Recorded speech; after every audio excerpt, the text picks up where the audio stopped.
Anak sekolah di Blitar ngarit dulu sebelum pulang sekolah. Akhir-akhir ini sering terdengar anak sekolah yang tawuran. Entah apa alasannya untuk tawuran, tetapi yang pasti akan merugikan semua pihak.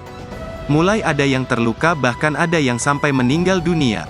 Bukan dari pihak yang tawuran saja yang dirugikan, orang-orang di sekitar kejadian juga tawuran juga dirugikan. Namun, di salah satu sekolah di Blitar ini berbeda. Sebuah video memperlihatkan siswa sekolah yang sedang mencari rumput atau ngarit. Ada siswa 3 yang membawa rumput yang keluar dari tempat yang terlihat banyak sekali tanaman liar dan rumputnya. Mereka ngarit dulu untuk hewan ternaknya di rumah. Siswa di Blitar ini rela ngarit dulu setelah pulang sekolah demi hewan ternaknya di rumah, tulis akun Instagram @terang_media. Postingan video ini pun menuai banyak komentar positif dari netizen.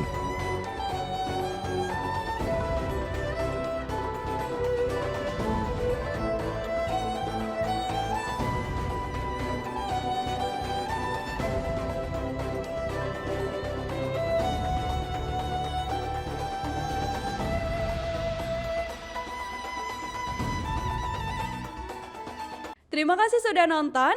Jangan lupa like, subscribe, dan share ya.